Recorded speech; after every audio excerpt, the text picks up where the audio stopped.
Hello everyone. Good morning, good afternoon, good evening, depending upon when you are watching this video lecture.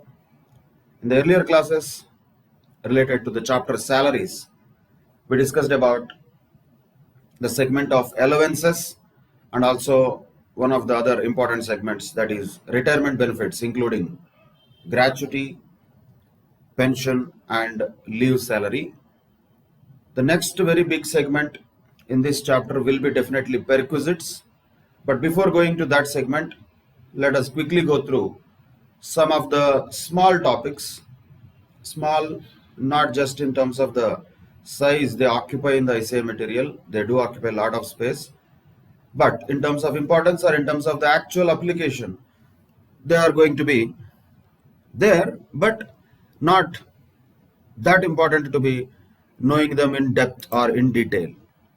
We need to know the crux of it. We need to know the actual application of it. That would be enough. So one of such topics is provident fund and other benefits generally which are received upon retirement, retrenchment or voluntary retirement. So there are some other exemptions related to retrenchment compensation and voluntary retirement compensation under 1010B and 1010C. That also we'll discuss in today's session.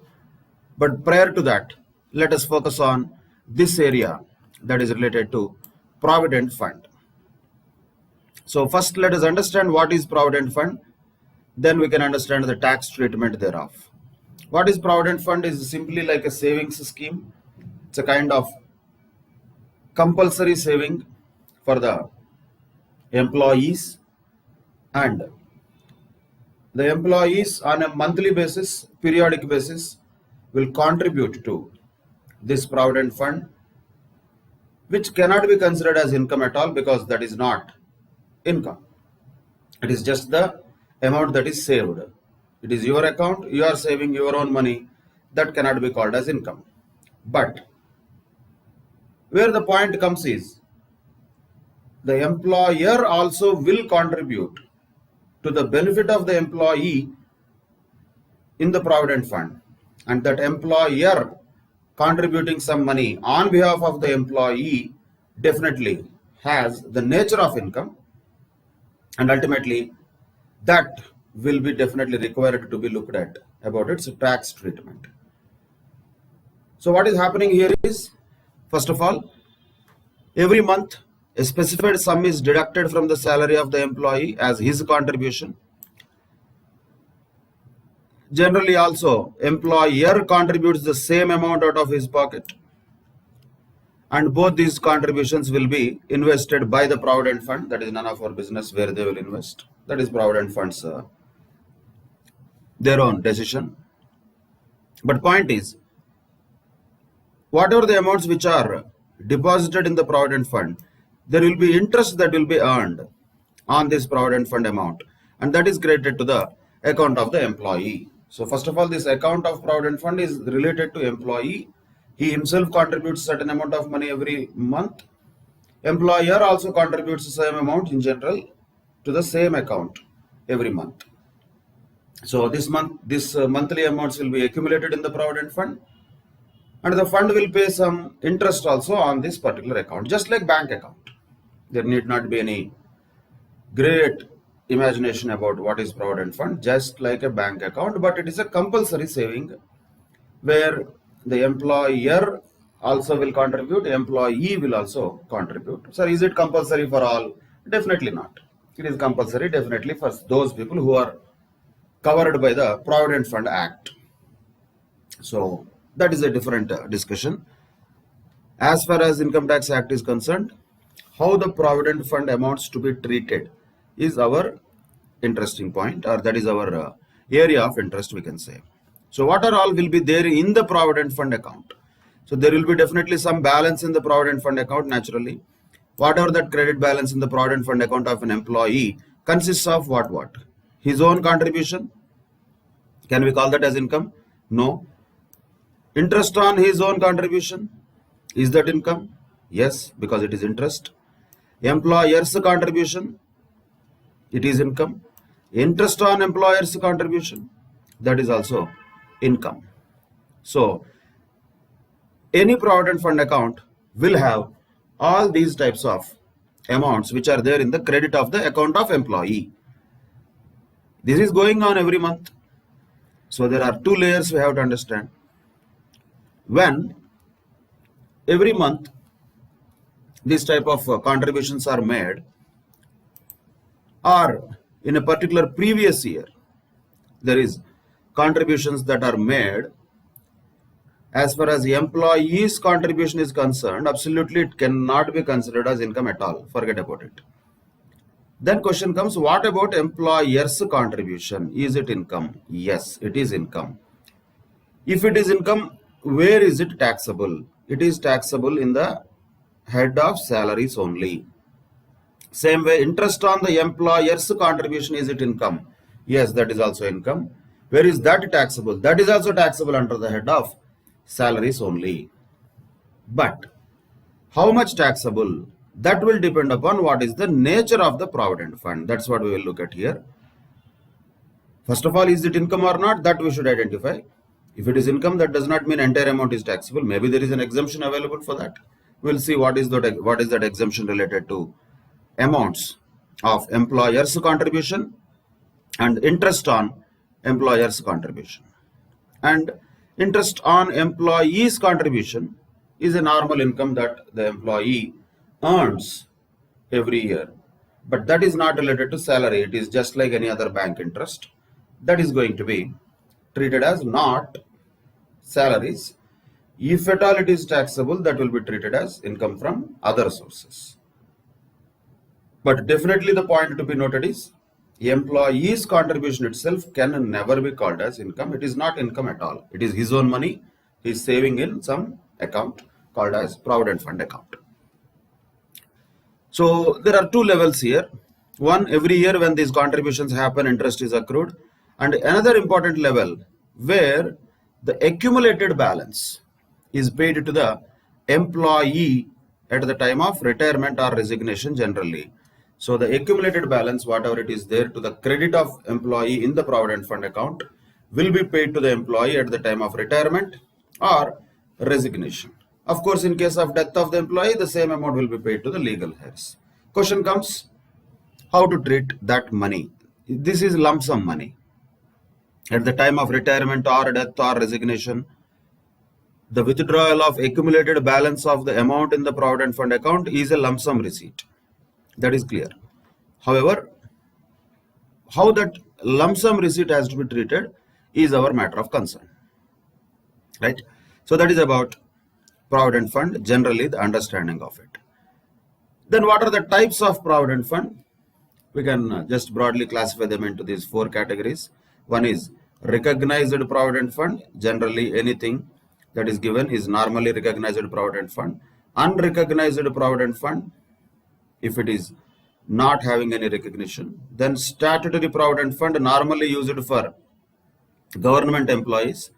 Public provident fund has nothing to do with employer at all. This is some savings account, just like a bank account. Anybody in the public can just like that contribute. So this public provident fund will not have any matching contribution from the employer because it is not having any relation to the employer-employee relationship. So public provident fund is altogether a different aspect. When we talk about provident fund, where contribution of employer and employee are made, those are only three types: recognized provident fund, unrecognized provident fund, and statutory provident fund. What is a recognized provident fund? We don't need that. We don't need that. Basically, what is the treatment of that is important. What is a recognized provident fund? Recognized is recognized, that's all. It doesn't need any further inquiry into what do you mean by recognized. It is recognized by law, that's all. So that is recognized provident fund. If fund is not recognized, it means it is unrecognized provident fund. Statutory provident fund is something generally which is particularly created for the government employees, as I said already. Only employees of government, railways, semi-government institutions, local bodies, universities, and recognized educational institutions, those employees will contribute to statutory provident fund. Employer, who is in general the government, also will contribute to this. statutory provident fund. So normally for a private sector employee, recognized provident fund is what we often look at. And this public provident fund has nothing to do with employer-employee relationship at all. This is open for anybody. And in general, this is more suited for self-employed people. Like for example, there is a businessman, a normal small businessman is there. He doesn't have any employer. He is doing his own business. He is a self-employed person. So there will not be anybody for him to provide for his retirement or give some lump sum amount after the retirement. So he can save some amount, set aside some amount so that after reaching a certain age, because he will not have retirement also, in his old age, maybe he'll have some support, because anyway, practically in India, there is no social support system. Social security is not there. Old people receive pensions, very few, very small amounts, but that too very specific segment of the society will receive, which means in general, the people have to plan for their old age in the young age itself. So they keep aside some amount. They can do that in a bank account also. They can do that in a PPF account also. So PPF account is a very long-term investment which will be made and which can be made by anybody. There is no restriction here. So salaried employees want to contribute, let them, you are welcome. Self-employed people want to contribute, you are welcome. But the question is here, is there any matching contribution? Is somebody giving any matching contribution? In countries like USA and all, social security is there where there will be a matching contribution from the government. If you contribute $10, government also contributes $10, and this will accumulate over a period of time, and after reaching an age of, let us say, 60, you can withdraw all that amount and be safe at that old age. That is social security, what is popular in developed countries. So here we don't have that in India. So we give the fantastic facility of people to save their own money in their own account, and we call it public provident fund, and we call it a facility. Their own money they are saving in their own account, but we are giving a name to it called as public provident fund. Nobody is going to put 1 rupee also in this. It is our own money. We have to put in our own bank account. If we do it in a bank account, we call it bank account. If we do it in a PPF account, it is public provident fund. That's it. But though it is not directly relevant here, since a lot of cases we will definitely encounter this, and in some of the cases we already encountered while discussing, if you remember, the residential status topic, some of the deductions under section 80, we need to know that. So one of them is 80C, which is related to investments. Now, is this PPF contribution eligible for 80C deduction? Yes, it is.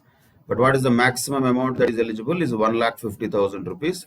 So for 80C, the total amount of deduction that is eligible is 1,50,000 rupees, total amount, not only for PPF.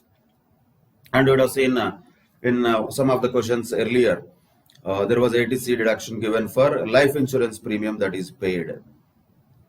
Life insurance premium that is also eligible for 80C.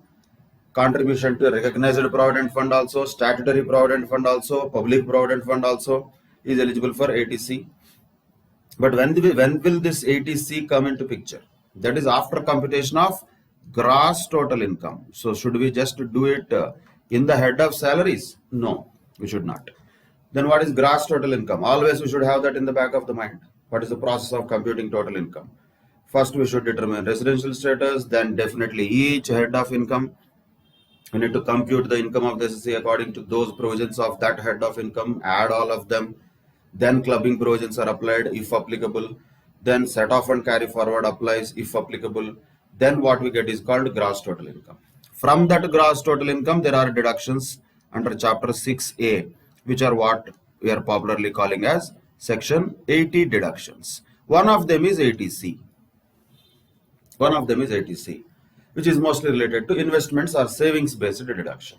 So there will be a big list of them when we reach to the 80C, but before that itself we can understand some of the investments which are eligible for 80C.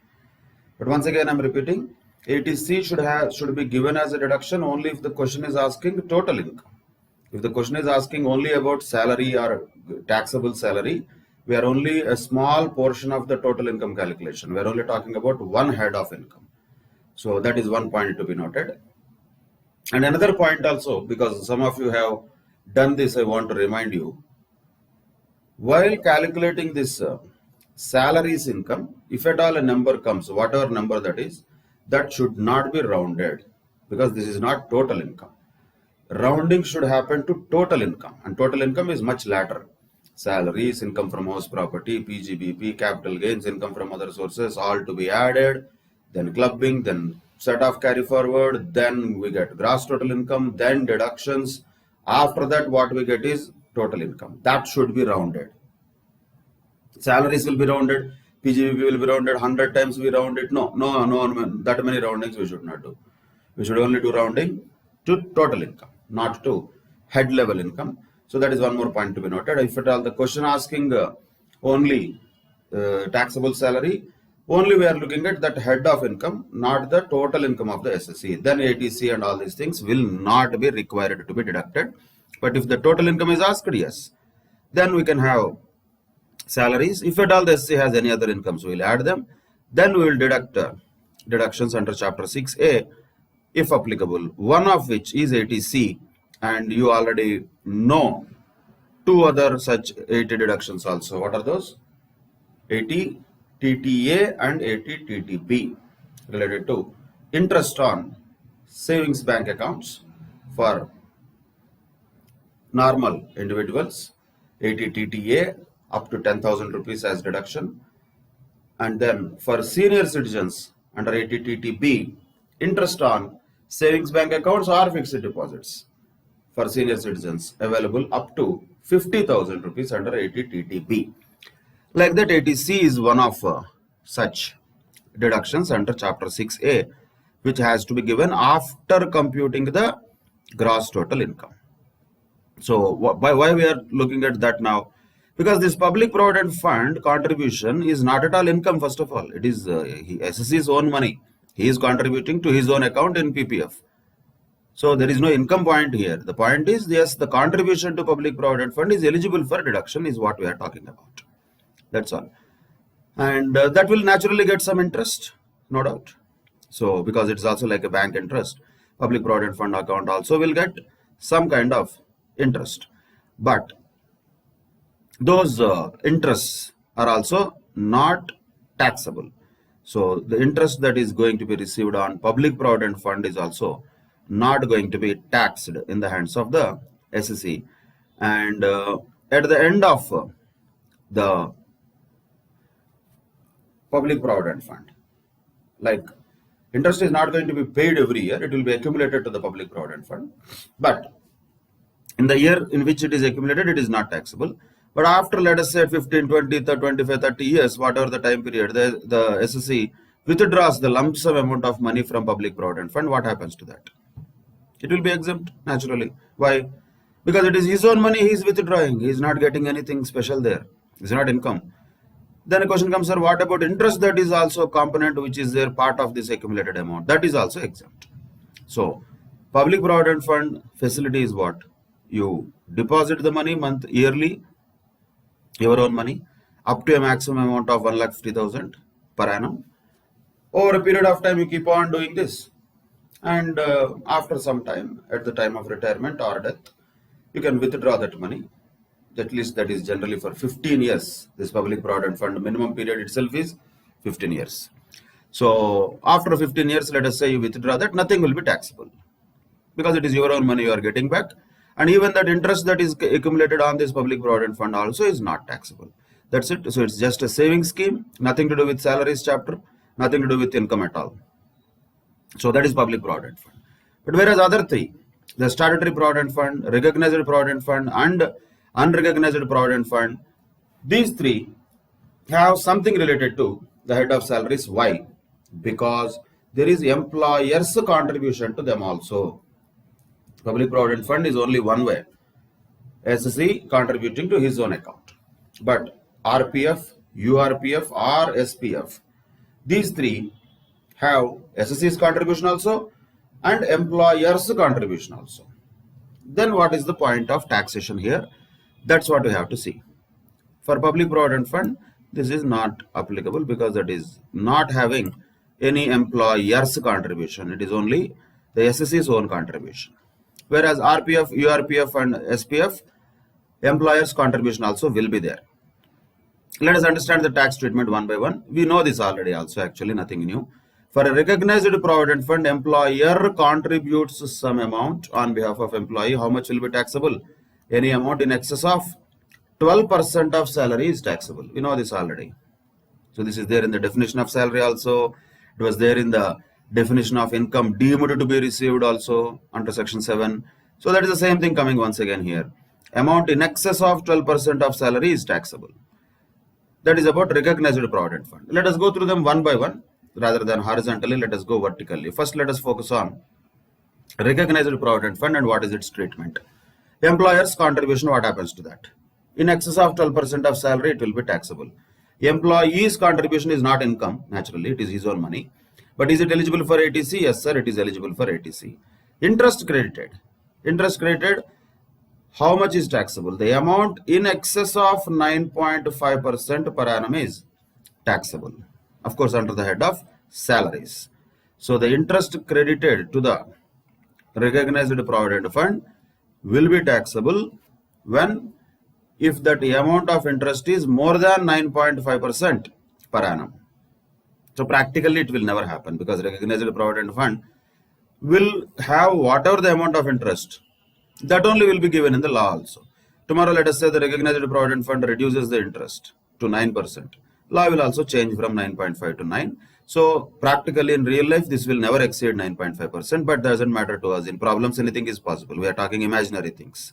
So for problems purposes, if at all the interest that is credited to the recognized provident fund is in excess of 9.5% per annum, that excess amount is taxable.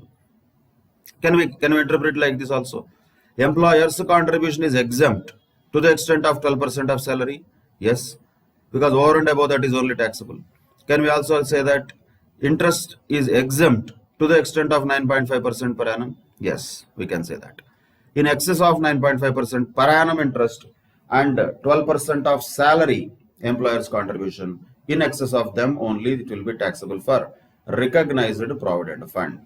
Now coming to unrecognized provident fund. Naturally one more point comes, sir, what is unrecognized provident fund which is not recognized? What are the examples of that? There will not be any examples of that because in reality there will not be any unrecognized provident fund. Illegal, that is. How can there be an unrecognized provident fund in reality? Not possible. So this is not that really it will happen and actually these treatments are done in real life. These are created to prevent the formation of any unrecognized provident fund itself. Why is that? Because while the employer contributes to an unrecognized provident fund, nothing is taxable. Looks fantastic. It is better than recognized provident fund. Fully not taxable when employer contributes to unrecognized provident fund. So yearly it is not taxable. Then also yearly interest also is not taxable. Both are not taxable. Fantastic. This is better than recognized. Looks like. No. What happens is, in case of unrecognized provident fund, yearly these things are not taxable. Entire amount in lump sum, whatever it is received at the time of retirement, that will be taxable fully. That is why it is a postponement of taxability, but not that unrecognized provident fund is exempt. Unrecognized provident fund is not at all exempt from any tax. What is exempt is only recognized provident fund, that too to the extent of 12% of salary or to the extent of interest of 9.5% per annum. That is the exemption for recognized provident fund. Unrecognized provident fund doesn't have any exemption. Only that while the employer contributes yearly, it is not taxable. While the interest is credited yearly, that is not taxable. But at the same time, ATC deduction is also not available for employee's contribution towards unrecognized provident fund. That's it. That is unrecognized provident fund. So, but what is the essence we have to understand? Unrecognized provident fund will be taxable. Don't be too happy now because it is not taxable yearly. It will be taxable when the lump sum amount is received one time from the unrecognized provident fund.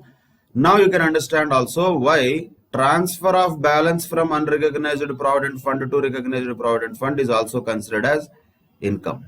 It is taxable immediately when such transfer happens. That is deemed to be received also. Now you can understand why is that. Because unrecognized provident fund is not taxable during the contribution period, it will be taxable one shot at the time of withdrawal, we can say. That is unrecognized provident fund. See, statutory provident fund, we don't have to discuss anything here because exempt. That's all. Everything is there because it is government. Once again, government employees. Any contribution of employer exempt. Any interest on that exempt. Is it eligible for ATC? Of course, it is eligible. So, statutory provident fund is definitely in a better position exemption wise than recognized provident fund. Unrecognized provident fund will not have any taxability during the contribution period, but it will be taxable at the time of withdrawal. These are the three things related to employer and employee. But as we discussed already about public provident fund, it is purely eligible for a deduction under ATC. It is not an income at all. It is only an investment or saving. And at the time of when every year the interest is credited to PPF, that is fully exempt. Nothing is taxable. PPF, nothing is taxable at all. That can be completely excluded from taxability. That is the nature of it, right? So that is about it. And what is important point here is what 12% of salary. When we say what is salary, nothing new, same thing what we already know. Basic plus DA, forming part of salary, plus commission as a percentage of turnover achieved by the employee. So the same definition what we used for HRA, the same definition what we used for leave salary exemption, same definition what we used for the gratuity exemption in relation to the employees who are not covered by payment of gratuity act. That is the same definition here also. Salary means basic plus DA, forming part of salary, plus commission as a percentage of turnover achieved by the employee. That's it. That is the yearly contribution of employer, exempt up to 12% of salary for recognized provident fund. Statutory provident fund fully exempt. For unrecognized provident fund, nothing is taxable. Employee's contribution eligible for ATC when it is recognized provident fund or public provident fund or statutory provident fund. Interest is taxable in excess of 9.5% per annum for recognized provident fund. Yearly it is not taxable for unrecognized provident fund. It is fully exempt for PPF also and statutory provident fund also. That is the essence of yearly what happens. Now what happens at the time of retirement? So there are so many things which are here. We don't need to really go through that. But simply speaking, what we can understand is whatever the withdrawal that is made at the time of retirement related to recognized provident fund as well as public provident fund as well as statutory provident fund, all are exempt from tax. Simple. So any amount withdrawn from the public provident fund is exempt from tax under section 1011. Same way, any amount withdrawn from recognized provident fund at the time of retirement, the accumulated balance whatever is withdrawn at the time of retirement is exempt. That is section 1011 and 1012. So there are certain conditions about withdrawal of amount from recognized provident fund. We don't need to again worry too much about it, but one point might be important, especially for MCQs. Main thing is condition when the accumulated balance withdrawn from the recognized provident fund will be exempt from tax. It is exempt. Condition is that the employee should have rendered at least 5 years of continuous service with the employer. At least 5 years of continuous service that person, employee, SC, should have rendered with his employer. Then whatever the amount of withdrawal that he makes from a recognized provident fund is fully exempt. If he has not served for 5 years, then there are some other little bit relaxations. He is retiring or resigning because of his ill health or because of the contraction or discontinuance of employer's business or any other cause beyond the control of employee. If then also that amount is exempt, then we have to look at it.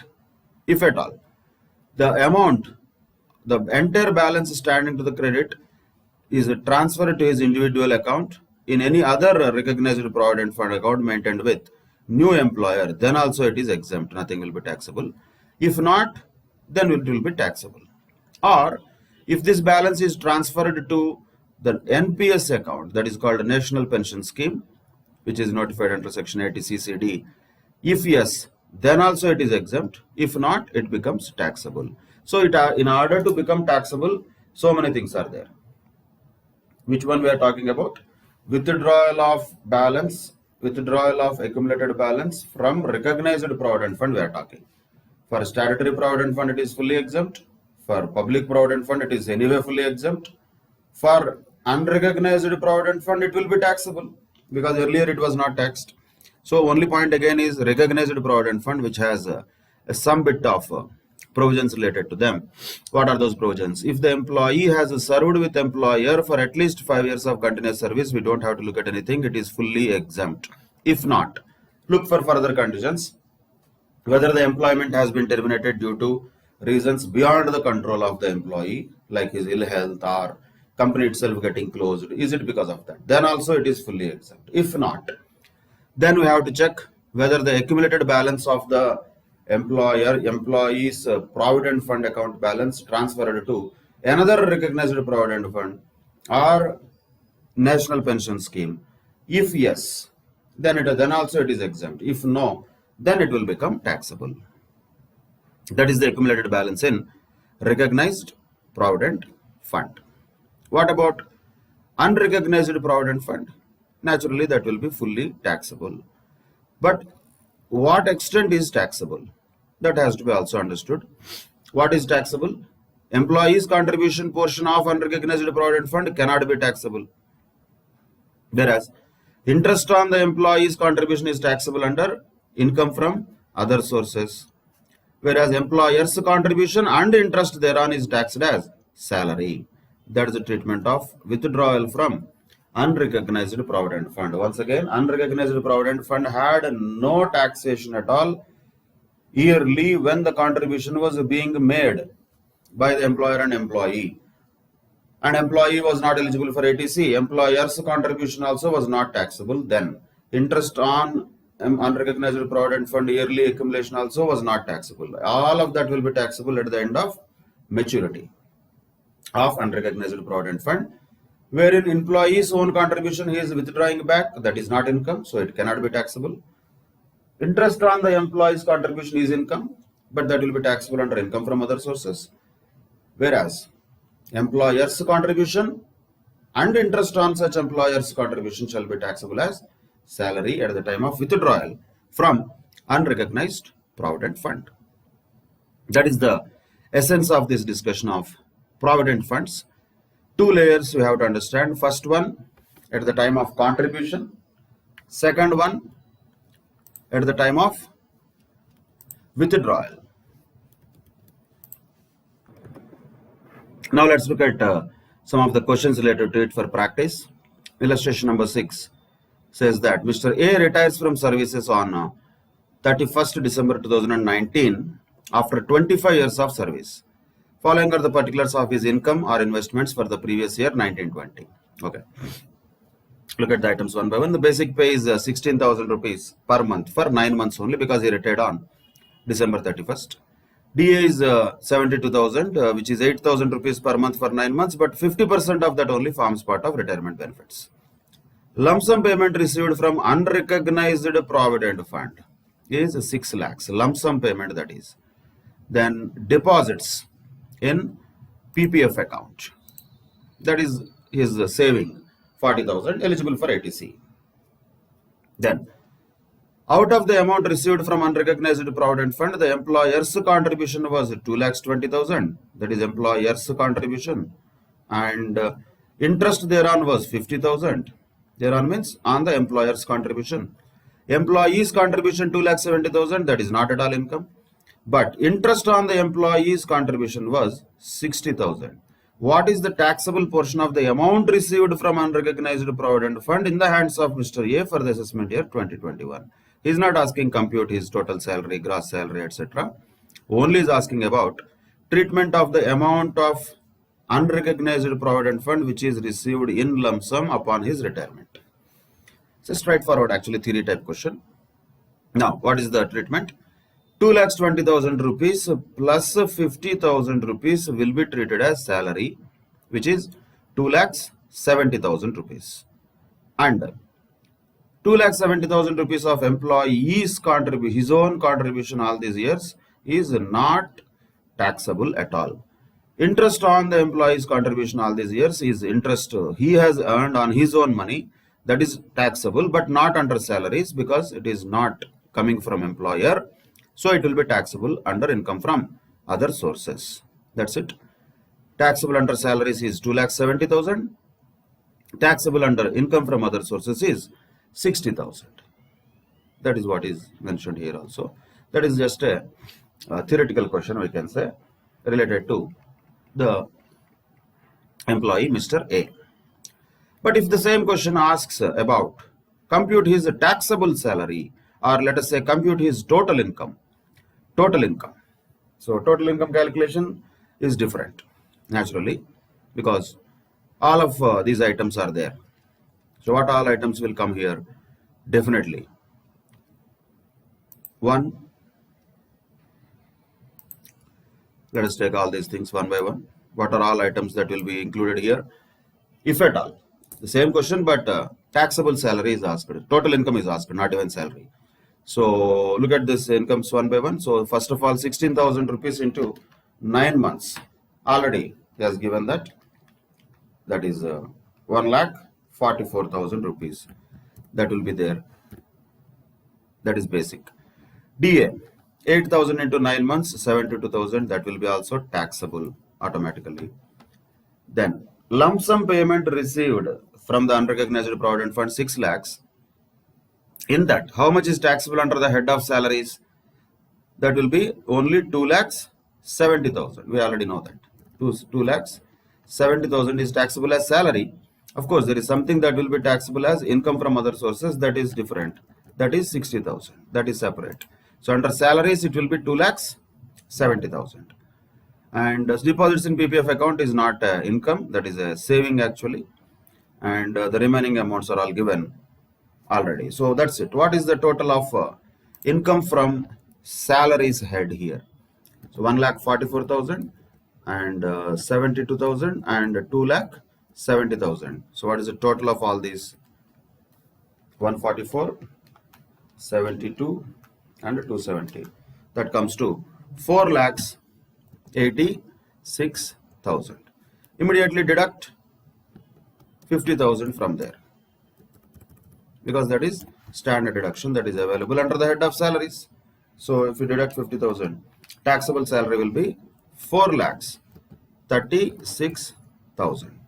Now add to that the income from other sources. We don't know any other incomes he has, but this is income from salaries. That is 4,36,000. This is income from other sources. That is 60,000. Put together, it will be naturally 4,96,000. So that is the total amount of gross total income, we can say. From that, we will give a deduction of 40,000 because he has deposited 40,000 rupees in PPF account. So 40,000 can be deducted from that. So finally, what will be his total income? That is 4,56,000. That will be the final answer. If the same question asks for compute the total income of this SSC Mr. A. Like this, the questions can be definitely changed. Whatever the information given, we should be able to calculate it. So in this case, he has a salary income of 4,36,000 after computing basic plus DA. All DA is taxable, full DA taxable. And that portion of salaries portion of unrecognized provident fund withdrawal, that is 2,70,000. Adding all that and giving standard deduction, income from salaries was 4,36,000. Income from other sources, which is nothing but interest on his own contribution to the unrecognized provident fund, that was 60,000. Adding that, it is 4,96,000. Deducting 40,000 for ATC, which is deposit in PPF, we get 4,56,000 as the final income, that is taxable income of Mr. A. If tax liability is also asked, you can say it is nil because anyway it did not exceed 5 lakhs. That's it. So this is one question showing just the practice for unrecognized provident fund related treatment. Will your answer be different if the fund mentioned above was a recognized provident fund? Definitely yes, because this entire amount, whatever 6 lakhs rupees received, would be exempt. If this was a recognized provident fund, if at all, then this entire amount would have been exempt. But if it was a recognized provident fund, now it is unrecognized provident fund. If it was recognized provident fund, then nothing out of this 6 lakhs would have been taxable at all. Why? Because employee has served for 25 years. More than 5 years it is enough. 25 years is already too much. So entire amount is exempt, fully exempt. That is illustration number 7 and 6. Illustration number 8. Look at this question. This type of questions can be expected. Mr. B is working in XYZ Limited and has given the details of his income for the previous year 1920 are required to compute his gross salary from the details given below. Gross means before deductions. Taxable means after deductions. These names you have to be clear. Basic salary is 10,000 per month. DA is 8,000 per month, out of which 50% is forming part. Commission as a percentage of turnover is 0.1%. Turnover during the year was 50 lakhs. Bonus and gratuity are given.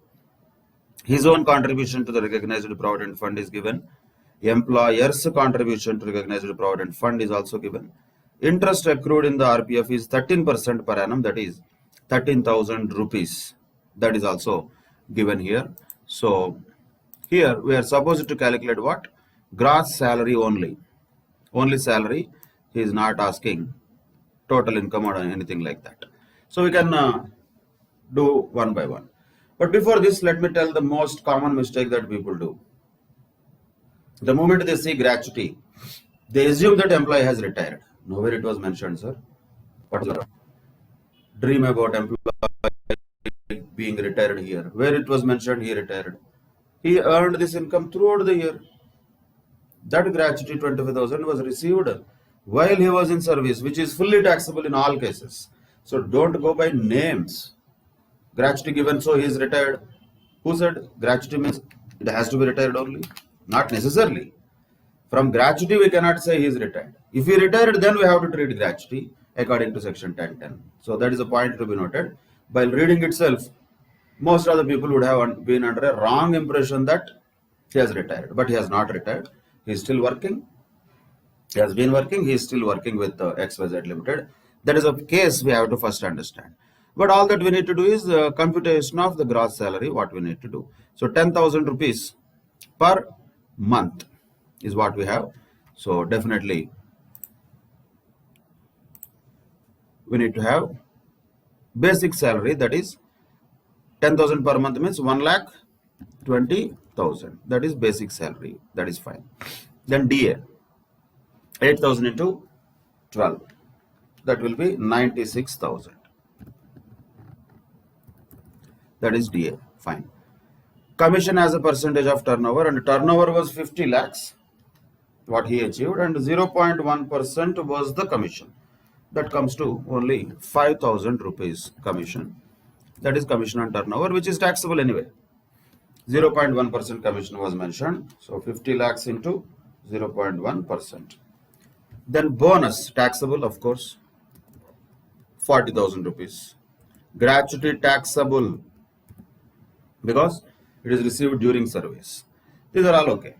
His own contribution to RPF doesn't matter. It cannot be taxed. That is his own money he is saving. So that should not be included in the income. It is not income first of all.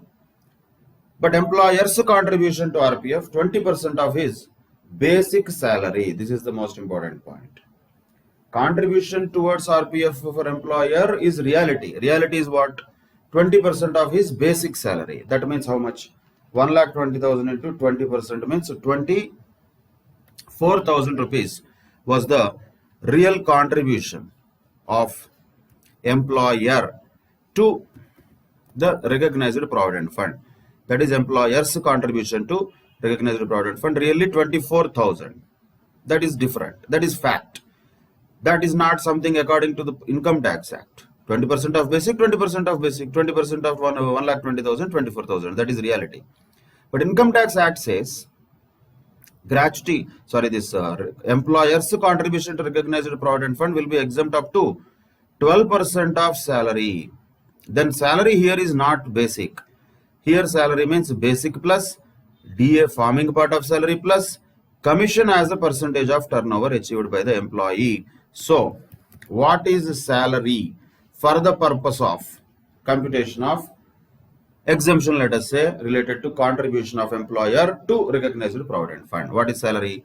Basic, okay, 1,20,000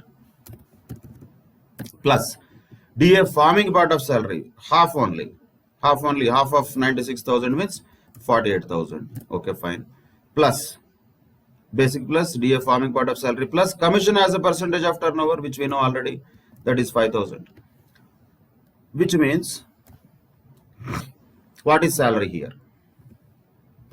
1,20,000 plus 48,000 plus 5,000 means 1,73,000.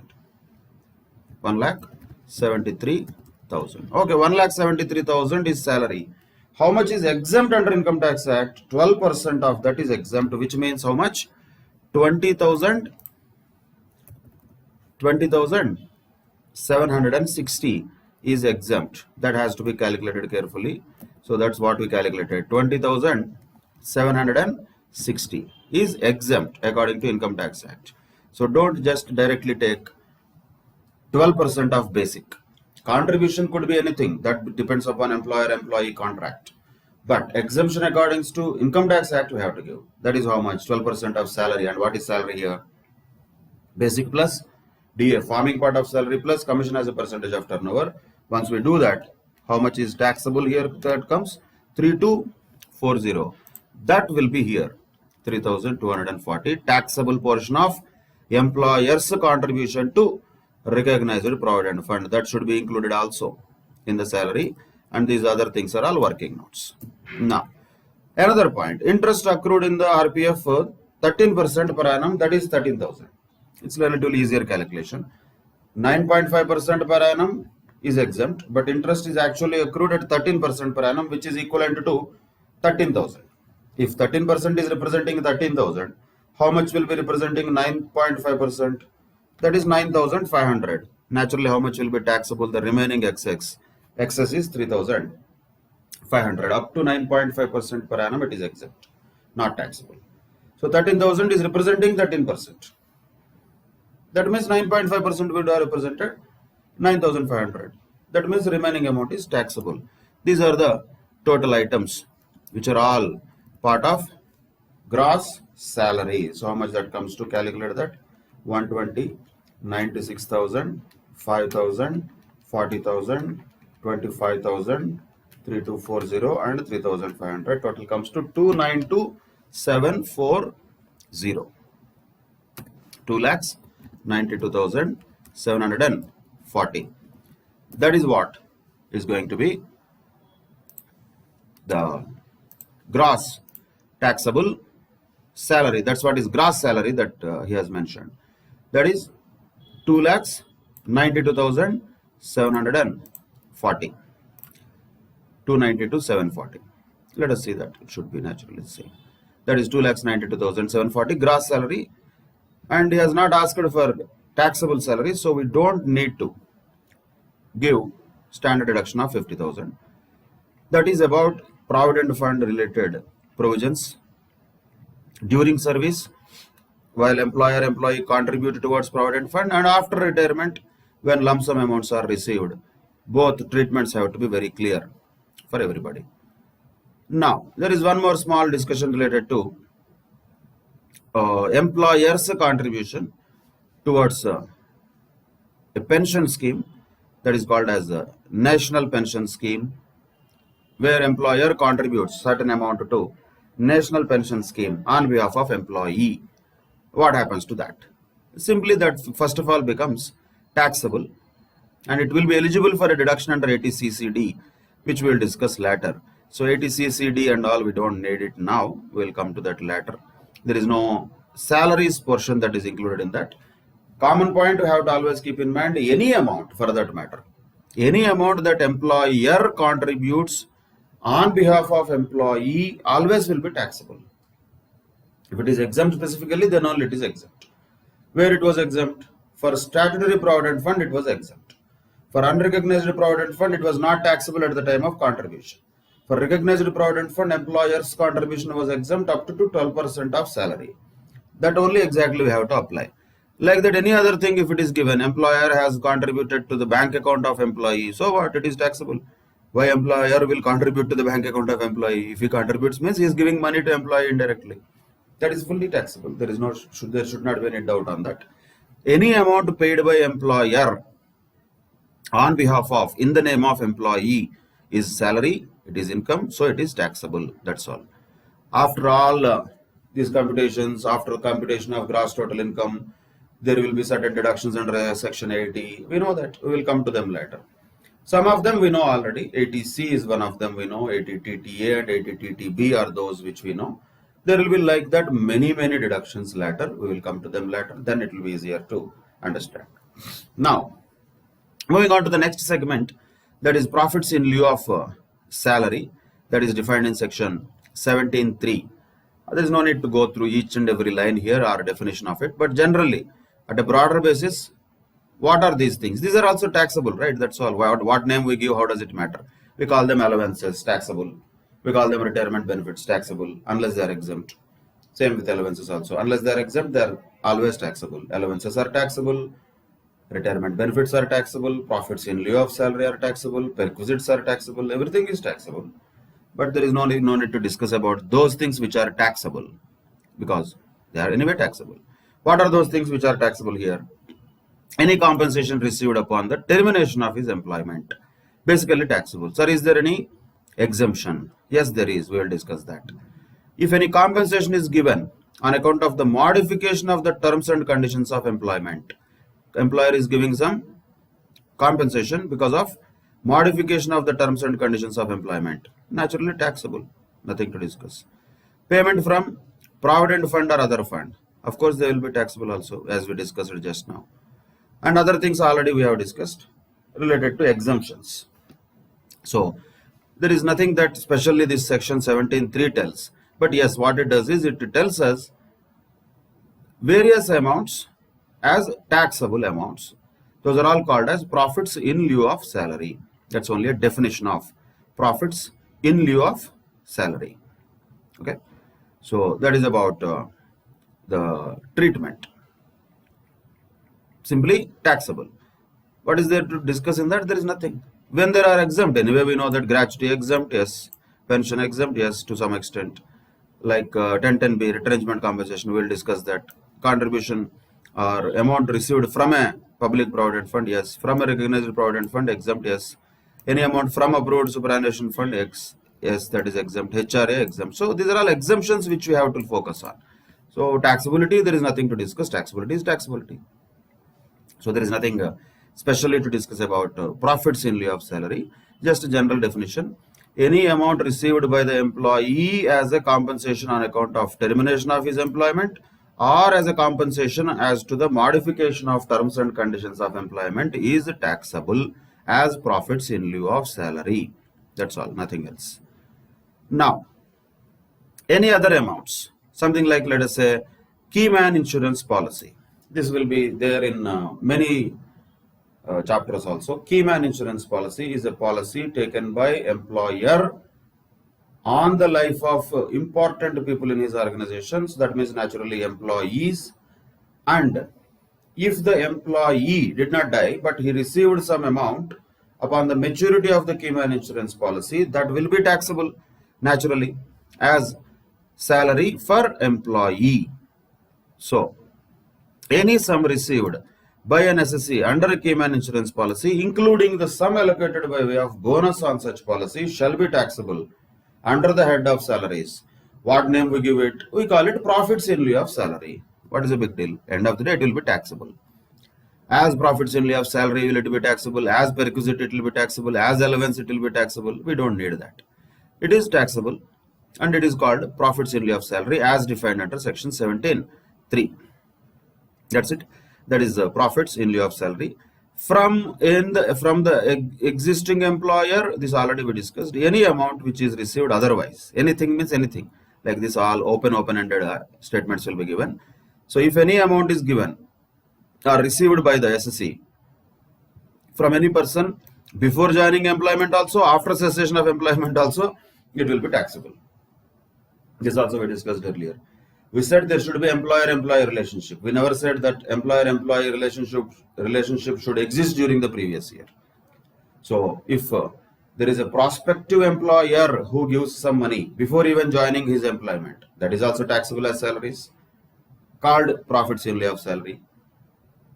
After cessation of the employment also, if some money is received from an employer, that is also taxable, whether it is lump sum or periodical. So basically this entire section talks about taxability of many things, which are generally also, we know they are taxable, nothing special, but certain points are given, 5 points are given as definition of profits in lieu of salary. What are those? Compensation on account of the termination of the employment, compensation on account of the modification of the terms and conditions of employment, payment from provident fund or the other fund, to the extent they are not exempt, they will be taxable. Any amount received from Keyman insurance policy will be taxable, of course, if it is received by employee.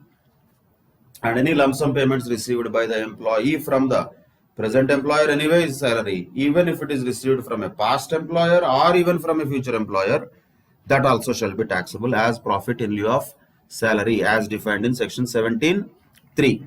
So just numbers wise, if you remember, this is section 17.1 was the definition of salary, 17.3 is the definition of profits in lieu of salary, and the remaining 17.2 is what we will look at under the segment of perquisites later. That's it. That is about some of the aspects which are sideline aspects, we can say, important but not line to line. Broader level understanding would be enough. But wherever exemptions are there, definitely calculations have to be absolutely known, and these exemptions definitely are going to be important, particularly for MCQs. Retrenchment compensation is exempt. See, a lot of other things are there. We don't need to know what sections of Disputes Act, Industrial Disputes Act and all. Don't worry. All that we need to know is under which section this is exempt under Income Tax Act. Retrenchment compensation. Retrenchment means termination of employment. Termination of employment done by employer, and employer is giving some lump sum compensation to the employee as retrenchment compensation. How will that be exempt under section 10.10b? So that is the point here under 10.10b. So here, what is the statutory limit under Income Tax Act? You can just remember that. That is about 5 lakhs rupees. 5 lakhs rupees is the maximum amount that is allowable as deduction or exemption rather under section 10.10b. Or we can take 15 days average pay multiplied with completed years of service and part thereof in excess of 6 months, which has been also mentioned in Industrial Disputes Act. Looks like something familiar? Yes, it is. It is nothing but 15 by 26 into number of completed years of service or part thereof in excess of 6 months into, main problem here is not last drawn salary, because if you recollect the amount calculated for those employees covered by Payment of Gratuity Act, the calculation was similar. To what extent similar? 15 by 26 is similar, and number of completed years of service or part thereof in excess of 6 months is similar. But there it was last drawn salary. Here it is average pay, 15 days average salary multiplied with number of completed years of service or part thereof in excess of 6 months or 5 lakhs rupees, whichever is lower, is given as exemption under section 10.10b. That is retrenchment compensation calculation. So in other words, 15 by 26 into number of completed years of service or part thereof in excess of 6 months into average pay. But there is a problem here also. What is average pay? Average pay or average salary earlier, what we know, was different. That was for 10 months average salary. But here average pay is different. That is, if it is a monthly paid workman, the average pay means the average of 3 complete calendar months. That means 3 months average salary we have to take. Complete calendar months, whatever they are. For example, if an employee has retired in say June 29th, June salary we cannot take. We have to take prior to that. Complete calendar months we need, right? So 3 complete calendar months means definitely the month of retrenchment will be ignored. Prior to that, 3 months average salary we can take. What if the employee is a weekly paid person? Then it will be 4 calendar weeks. 4. 3, 4. What if the employee is a daily paid person? Then it will be 12 full working days. This is wrong. This is a mistake here. Print mistake. It is not working weeks. It should be working days. How many? 12 full working days average salary, average pay we have to take. Preceding the date on which the average pay becomes payable, if the workman had worked for 3 complete calendar months or 4 complete weeks or 12 full working days, as the case may be. If at all, it sees these type of calculations cannot be made, then average pay shall be calculated as the average of wages payable to a workman during the period he has actually worked. So these are all details once again under Industrial Disputes Act, daily paid, weekly paid, monthly paid, all these things generally not required, exceptionally only required, but broadly we will calculate those people who get monthly pay, which means we have to take average salary for 3 months prior to the date of retrenchment, we can say. So that is the point to be noted. And what is the salary? Here actually the word is not used salary, it is wages. 15 days average pay it was used.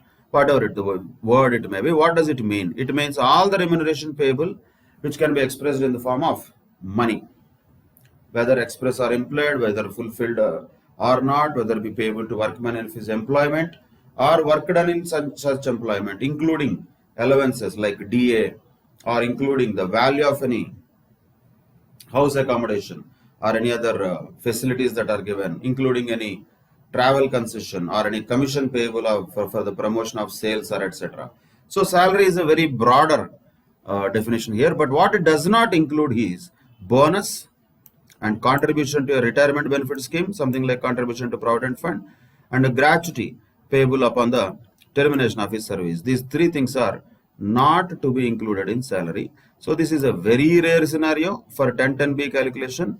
If salary is required to be calculated here, everything that is possible to be expressed in the form of money can be included. That is the point here. So that is the broadest possible definition of salary for computation of retrenchment compensation exemption under section 1010B. So there are only 2 things. One thing is already statutory amount, which is 5 lakhs. Second thing is 15 by 26 into average salary, let us say, into number of completed years of service or part thereof in excess of 6 months. So what is average salary? Average of 3 months salary, or average of 4 weeks salary, or average of 12 days salary, depending upon the nature of employment. Then what is salary? Everything, almost everything except bonus or contribution of employers, contribution to the recognized provident fund or any other retirement benefit schemes, or any lump sum amounts received like gratuity. So those are not included in salary. Other than that, every amount that can be expressed as money, including perquisites also is included in the definition of salary for this purpose. So that is a broad definition of wages or salary for the purpose of computation of exemption under 1010B, because the Income Tax Act has not defined this first point. That is a problem. Income Tax Act has what it said. It said amount calculated in accordance with the provisions of Industrial Disputes Act, it said. So whatever Industrial Disputes Act says, we have to take it. Income Tax Act was lethargic in defining how to calculate this exemption. It only said whatever the amount as defined in Industrial Disputes Act, that itself will be taken. So there is no option for us but to go and look at Industrial Disputes Act, which will not be like in Income Tax Act. Actually, the way it will be drafted will be completely different. So it has so many things which will not be in the same language of Income Tax Act. We don't need to worry about it. All that we need to know is the exemption calculation. Simply speaking, 15 by 26 into number of completed years of service or part thereof in excess of 6 months multiplied with 3 months average salary. That's all. That is exemption under section 1010B. Right? So that is the point to be noted related to 1010B. Then 1010C is also another exemption which is related to voluntary retirement compensation or voluntary retirement receipts. That is called compensation on voluntary retirement, VRS, what is popularly called voluntary retirement scheme. While taking that VRS, lump sum amount is received by employees and that is exempt under section 1010C when there are so many conditions. Once again, we don't need to worry about that. The eligible undertakings list is given, and if you look at that, almost everything is eligible. So we don't need to worry about eligible undertakings, who are all eligible to get this exemption. That point of details we don't need. So many things are there. When we say public sector company or any other company, so what else is there? Public sector company or any other company. So company, definitely yes. But only problem comes here what? 1010C, exemption cannot be claimed by an employee of a partnership firm. No, answer is no.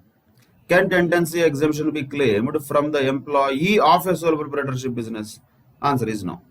Definitely that has to be at least a company. That is one point we can draw from all this list. Company is important. Local authority, cooperative society, those are okay. But not a partnership firm, but not a sole proprietorship, that is for sure. And what is the maximum amount of exemption? It will never exceed 5 lakhs rupees. Just like 1010B, 1010C also has the same limit of 5 lakhs rupees. That is the amount of exemption that can be claimed under section 1010C for voluntary retirement compensation received by employee from the employer. That is 5 lakhs rupees. Then there are certain guidelines which are specified in Rule 2BA which have to be followed, which are definitely to be followed by all these eligible employers. But look at the variety here. Undertakings are employers, but who is getting exemption is not employer. Who is getting exemption is the employee of those undertakings. So the employee has to belong to any of these undertakings, then only employee can claim exemption. But restriction is on the employers, that these are only the eligible undertakings, the employees of whom will be eligible for exemption under section 1010C, and maximum amount of exemption cannot exceed 5 lakhs rupees. And Rule 2BA has to be followed. What are the rules? Broadly, you can just go through that. No need to really remember seriously. First one is this voluntary retirement scheme, whatever is the scheme which has to be given should be applied to an employee who has completed at least 10 years of service already or completed 40 years of age. It should be applicable to all employees who have completed 10 years of service in the employment of that employer or at least an age of 40 years of age. That is first rule. And it should apply to every employee, all employees of the organization. You cannot selectively choose that, okay, these 4 people are creating problem for me, I will give them a voluntary retirement scheme. No, that is not a voluntary retirement scheme. It is a scheme which is applicable to all employees, whatever name called. So everybody should get this scheme benefits. That is how the employer should make it available to all employees. And in general, after this scheme is implemented, there should be an overall reduction in the number of employees of the organization. That should be another point to be observed. Why is that all these conditions are there in Rule 2BA? Imagine if an employer really doesn't want his all employees existing to be present. So he may sack 200 people and then he can recruit another say 100 people. It has reduced his strength, that is okay. But what if he has sacked 200 people but he has recruited 500 people? Then it has increased the strength. Then this exemption is not available for those 200 employees who were sacked or who were given voluntary retirement benefit. So the name is voluntary, but who takes the decision to get retired is employee only, but who is asking the employee to take a decision is employer. So employer is giving a scheme of voluntary retirement called VRS, and employees, some of the employees are choosing that. When they choose that, they get to they tend to get some of the compensation. That is what is exempt we are talking about under section 1010 C. And that maximum exemption is 5 lakhs rupees, as we already discussed.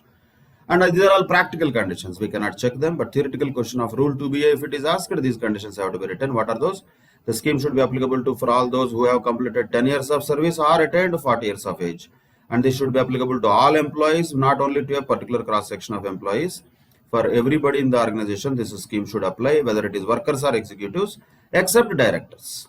Directors need not be given this scheme. And this scheme should result in an overall reduction of the existing strength of the employees. Strength means here number of employees.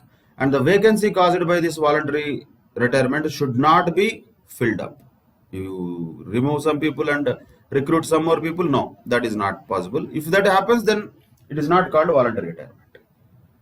Then Rule 2BA is not followed. It will not be eligible for 1010C also. Then the retiring employee of the company shall not be employed in another company belonging to the same management.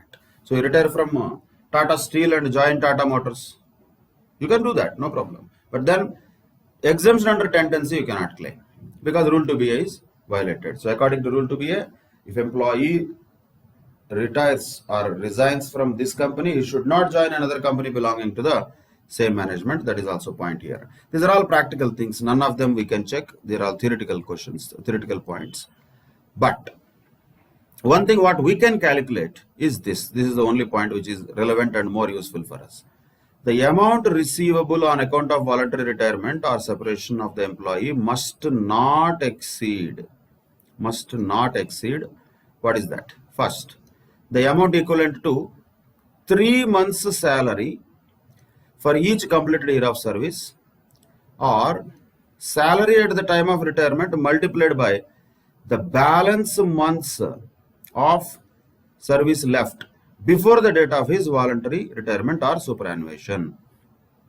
In other words, if employee retires now for 40 years, let's say he has still 20 more years of service. Imagine, because 60 years assuming to be the superannuation time, 20 years of service means how many months of service he still has?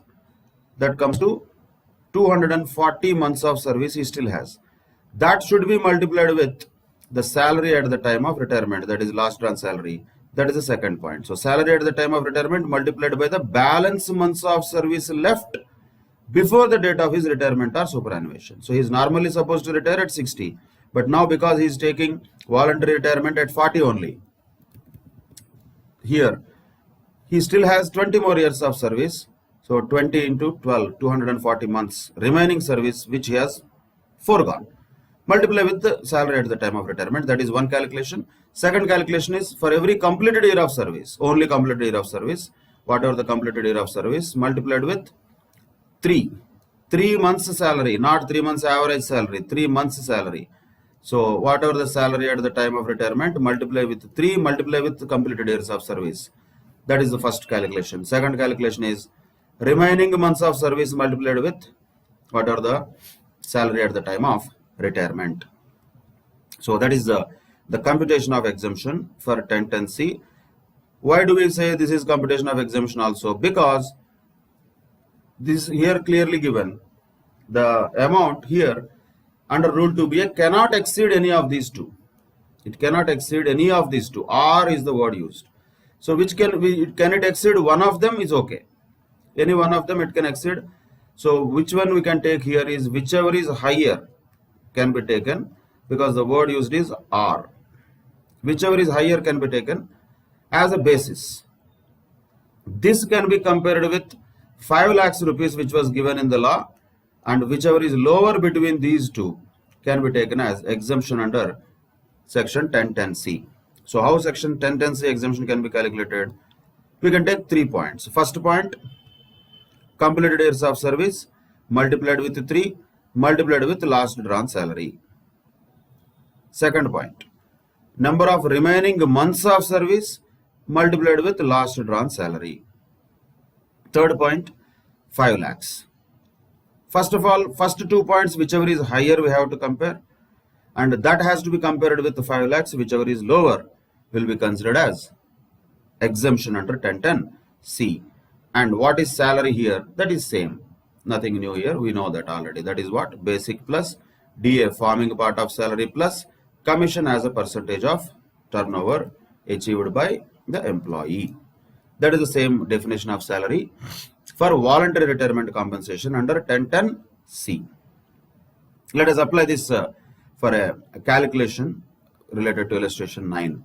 Mr. Datta received voluntary retirement compensation of 7 lakhs rupees after 30 years and 4 months. Here also you have to understand, when we used this, here we have never used part thereof in excess of 6 months. We only said completed years of service, which means number of months after completed round years should be ignored. Just 30 years only should be considered. Even though it is 30 years and 8 months also, we should still consider it as 30 years only. And look at this importantly. He has 6 years of service still left.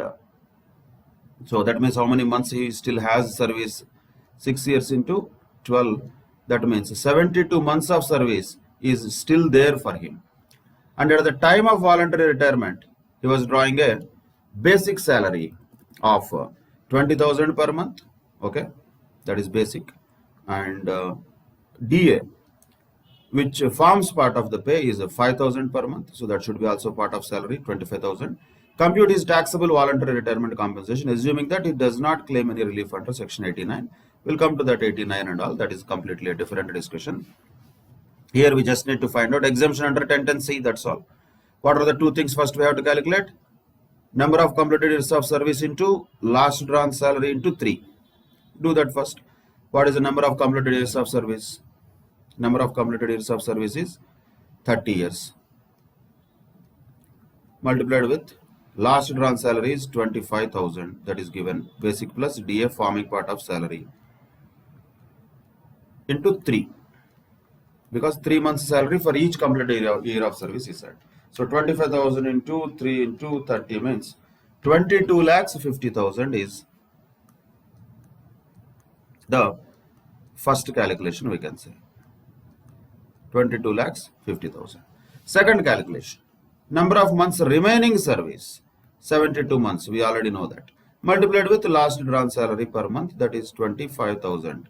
That comes to how much? 72 into 25,000. That comes to 18 lakhs. Which are big amounts. In this, whichever is higher, that is 22 lakhs 50,000 is higher.